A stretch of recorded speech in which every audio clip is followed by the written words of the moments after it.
भगवान श्री कृष्ण और भगत सुदामा जी की कहानी। भाई गुरुदास जी के कथन अनुसार सुदामा गोकुल नगरी का एक ब्राह्मण था। वह बड़ा निर्धन था। वह श्री कृष्ण जी के साथ एक ही पाठशाला में पढ़ा करता था। उस समय वह बच्चे थे। बचपन में कई बच्चों का आपस में बहुत प्यार हो जाता है। वे बच्चे चाहे गरीब हो या अमीर। अमीरी और गरीबी का फासला बचपन में कम होता है। सभी बच्चे या विद्यार्थी शुद्ध हृदय के साथ मित्र और भाई बन रहते हैं। सुदामा और कृष्ण जी का आपस में अत्यंत प्रेम था।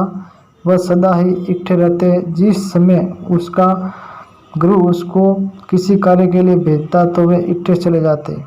वैशक नगर में जाना हो या किसी जंगल में लकड़ी लेने, दोनों के प्रेम की बहुत चर्चा थी। सुदामा जब पढ़ने के लिए जाता था तो उनकी माता उनके वस्त्र के पलड़े में थोड़े से भुने हुए सन्ने बांध दिया करती थी। सुदामा उनको खा लेता था। ऐसा ही होता रहता। एक दिन गुरुजी ने श्री कृष्ण और सुदामा दोनों को जंगल की तरफ लकड़ियां लेने भेजा। जंगल में गए तो बरस शुरू हो गई। वे एक बरस के नीचे बैठ गए। बैठे बैठे सुदामा को याद आया कि उसके पास तो भुने हुए सने हैं, वह ही खा लिए जाए। वह श्री कृष्ण से छिपा कर सने खाने लगा। उसे इस तरह देखकर श्री कृष्ण जी ने पूछा, मित्र क्या खा रहे हो? सुदामा से उस समय झूठ बोला गया। उसने कहा, सर्दी के कारण दांत बज रहे हैं, खा तो कुछ नहीं रहा मित्र। उस समय सहज स्वभाव ही श्री कृष्ण के मुख से यह शब्द निकल गया, सुदामा तुम तो बड़े कंगाल हो। सनों के लिए मैं अपने मित्र से झूठ बोल दिया। यह कहने की देर थी कि सुदामा के गले दर्द और कंगाली पड़ गई। कंगाल तो वह पहले ही था, मगर अब तो श्री कृष्ण ने वसन कर दिया था। वह वसन जानबूझकर नहीं, सहज संभव ही श्री कृष्ण का मुख से निकल गया और सत्य हुआ। सुदामा और अधिक कंगाल हो गया। पाठशाला का समय खत्म हो गया और सुदामा अपने घर चला गया। विवाह हुआ, बच्चे हुए तथा उसके पश्चात माता पिता का देहांत हो गया। कंगाली दिन ब दिन बढ़ती जा रही थी। कोई फर्क न पड़ा। दिन बीतने लगे। श्री कृष्ण ही जी राजा बन गए। उनकी महिमा बढ़ गई। वह भगवान रूप में पूजा जाने लगे तो सुदामा बड़ा खुश होकर अपनी पत्नी को बताया करता था कि हम दोनों का परम अटूट प्रेम होता था। उसकी पत्नी कहने लगी, यदि आपके ऐसे मित्र हैं और आप में इतना प्रेम था तो आप उसके पास जाओ और अपना हाल बताओ। हो सकता है कि कृपा तथा दया करके हमारी कंगाली दूर कर दे। अपनी पत्नी की ये बात सुनकर सुदामा ने कहा, जाने के लिए तो सोचता हूँ, पर जाऊँ कैसे? श्री कृष्ण के पास जाने के लिए भी तो कुछ न कुछ चाहिए। आखिर हम बचपन के मित्र हैं। आखिर उसकी पत्नी ने बहुत जोर दिया तो एक दिन सुदामा अपने मित्र श्री कृष्ण की ओर चल पड़ा। उसकी पत्नी ने कुछ चावल तरसोली उसको एक पोटली में बांध दिए। सुदामा मन में विचार करता कि मित्र को कैसे मिलेगा, क्या कहेगा। द्वारिका नगरी में पहुंचकर वह श्री कृष्ण जी का दरबार लगता था। प्रभु वहाँ इंसाफ और न्याय करते थे। सुदामा ने डरते और कांपते हुए द्वारपाल को कहा, मैंने राजा जी को मिलना है। द्वारपाल, क्या नाम बताऊं जाकर?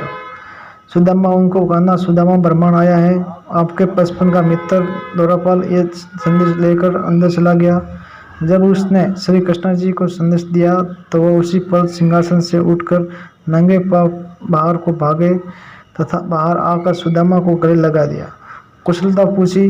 बड़े बड़े आदर और प्रेम से उसने अपने सिंहासन पर बिठाया और उसके पैर धोए। पास बैठकर बह गए कि लांजे में कहा, लाओ मेरी भाभी ने मेरे लिए क्या भेजा है। यह कहकर श्री कृष्ण ने सुदामा के वस्त्रों से बंधी हुई पोटली खोल दी और पक्के मारकर चबाने लगे। चबाते हुए वर देते गए और कहते रहे, वाह कितनी स्वादिष्ट तरसोली है, कितनी अच्छी है भाभी। सुदामा प्रसन्न हो गया। श्री कृष्ण ने मित्र को अपने पास रखा था, खूब सेवा की, बड़े आदर से उसको भेजा। विदा होते समय न तो सुदामा ने श्री कृष्ण ने अपनी निर्भरता बताते हुए कुछ मांगा था, न ही मुरली मनोहर ने उसे कुछ दिया। सुदामा जी तरह खाली हाथ दरबार की तरफ गया था, वैसे ही खाली हाथ वापस घर को चल पड़ा। मार्ग में सोचता रहा कि घर जाकर अपनी पत्नी को क्या बताऊंगा, मित्र ने क्या मांग कर लाया है। सुदामा गोकुल पहुंचा। जब वह अपने मोहल्ले में पहुंचा तो उसने अपना घर ही नहीं मिला। वह बड़ा हैरान हुआ। उसका कच्चा घर जो झोपड़ी के बराबर घास फूस से बन गया बांधने योग्य था, वह कहीं दिखाई न दिया। वह वह खड़ा होकर पूछना ही चाहता था कि उतने में उसका लड़का आ गया। उसने ये वस्त्र पहने हुए थे। पिताजी, आप बहुत समय लगा कर आए हो।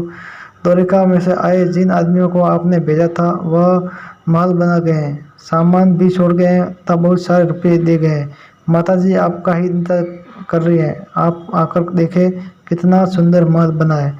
अपने पुत्र से ये बात सुनकर तथा कच्चे घर की जगह सुंदर महल देखकर वह समझ गया कि ये सब भगवान श्री कृष्ण की लीला है। श्री कृष्ण ने मुझे वहाँ अपने पास द्वारका में रखा और मेरे पीछे यह लीला रचते हुए तथा मुझे बिल्कुल भी मालूम नहीं पड़ने दिया।